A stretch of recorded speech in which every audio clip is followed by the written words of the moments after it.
السلام علیکم ورحمۃ اللہ وبرکاتہ۔ سیرت نبوی صلی اللہ علیہ وسلم۔ عنوان: زمزم کی خدائی۔ حضرت ابراہیم علیہ السلام کے بیٹے حضرت اسماعیل علیہ السلام کے 12 بیٹے تھے۔ ان کی نسل اس قدر ہوئی کہ مکہ مکرمہ میں نہ سما سکی اور پورے حجاز میں پھیل گئی۔ ان کے ایک بیٹے کیدار کی اولاد میں عدنان ہوئے۔ عدنان کے بیٹے ماد اور پوتے کا نام نزار تھا۔ نزار کے 4 بیٹے تھے، ان میں سے ایک کا نام مزیر تھا۔ مزیر کی نسل سے قریش بن مالک پیدا ہوئے، یہ فہر بن مالک بھی کہلائے۔ قریش کی اولاد بہت ہوئی، ان کی اولاد مختلف قبیلوں میں بٹ گئی۔ ان کی اولاد سے قاضی نے اقتدار حاصل کیا۔ قاضی کے آگے 3 بیٹے ہوئے، ان میں سے ایک عبد المناف تھے، جن کی اگلی نسل میں ہاشم پیدا ہوئے۔ ہاشم نے مدینہ کے ایک سردار کی لڑکی سے شادی کی۔ ان کے یہاں ایک لڑکا پیدا ہوا، اس کا نام شیبہ رکھا گیا۔ یہ پیدا ہی ہوا تھا کہ ہاشم کا انتقال ہو گیا۔ ان کے بھائی مطلب مکہ کے حاکم ہوئے۔ ہاشم کا بیٹا مدینہ منورہ میں پرورش پاتا رہا۔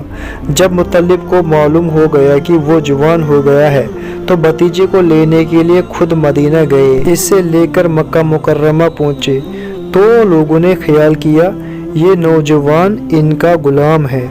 مطلب نے لوگوں کو بتایا یہ ہاشم کا بیٹا اور میرا بھتیجا ہے۔ اس کے باوجود لوگوں نے اسے مطلب کا غلام ہی کہنا شروع کر دیا۔ اس طرح شیبہ کو عبد المطلب کہا جانے لگا۔ انہی عبد المطلب کے یہاں ابو طالب، حمزہ، عباس، عبداللہ، ابو لہب، حارث، زبیر، زرار اور عبد الرحمن پیدا ہوئے۔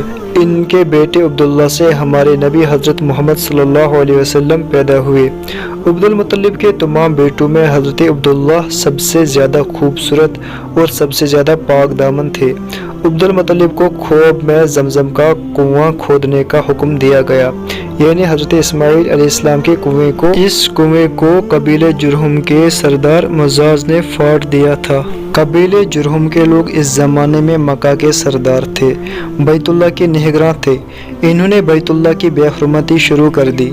ان کا سردار مزاز بن عمر تھا، وہ اچھا آدمی تھا۔ اس نے اپنے قبیلے کو سمجھایا کہ بیت اللہ کی بے حرمتی نہ کرو، مگر ان پر اثر نہ ہوا۔ جب مزاز نے دیکھا کہ ان پر کوئی اثر نہ ہوتا تو قوم کو اس کے حال پر چھوڑ کر وہاں سے جانے کا فیصلہ کیا۔ اس نے تمام مال و دولت، تلواریں اور زرہیں وغیرہ کعبہ سے نکال کر زمزم کے کنویں میں ڈال دی اور مٹی سے اس کو پھاڑ دیا۔ کنواں اس سے پہلے ہی خشک ہو چکا تھا، اب اس کا نام و نشان مٹ گیا۔ مدتوں یہ کنواں بند پڑا رہا۔ اس کے بعد بنو خزاعہ نے بنو جرہم کو وہاں سے مار بھگایا۔ بنو خزاعہ اور قاضی کی سرداری کا زمانہ اسی حال میں گزرا۔ کنواں بند رہا یہاں تک کہ قاضی کے بعد عبد المطلب کا زمانہ آ گیا۔ انہوں نے خواب دیکھا۔ خواب میں انہیں زمزم کے کنویں کی جگہ دکھائی گئی اور اس کے کھودنے کا حکم دیا گیا۔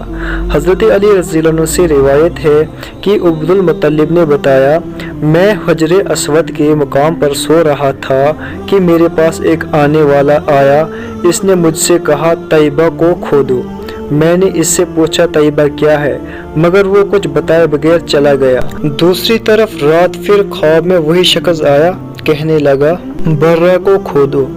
میں نے پوچھا برہ کیا ہے، وہ کچھ بتائے بغیر چلے گئے۔ تیسری رات میں اپنے بستر پر سو رہا تھا کہ پھر وہ شخص خواب میں آیا۔ اس نے کہا مظنونہ کھودو۔ میں نے پوچھا مظنونہ کیا ہے، وہ بتائے بغیر چلا گیا۔ اس سے اگلی رات میں پھر بستر پر سو رہا تھا کہ وہی شخص پھر آیا اور بولا زمزم کھودو۔ میں نے اس سے پوچھا زمزم کیا ہے، اس بار اس نے کہا زمزم وہ ہے جس کا پانی کبھی ختم نہیں ہوتا، جو حاجیوں کے بڑے بڑے مجمع کو سیراب کرتا ہے۔ عبد المطلب کہتے ہیں میں نے اس سے پوچھا یہ کنواں کس جگہ ہے، اس نے بتایا جہاں گندگی اور خون پڑا ہے اور کوا ٹھونگے مار رہا ہے۔ دوسرے دن عبد المطلب اپنے بیٹے حارث کے ساتھ وہاں گئے۔ اس وقت ان کے یہاں یہی ایک لڑکا تھا۔ انہوں نے دیکھا وہاں گندگی اور خون پڑا تھا اور ایک کوا ٹھونگے مار رہا تھا۔ اس جگہ کے دونوں طرف بت موجود تھے اور یہ گندگی اور خون دراصل ان بتوں پر قربان کیے جانے والے جانوروں کا تھا۔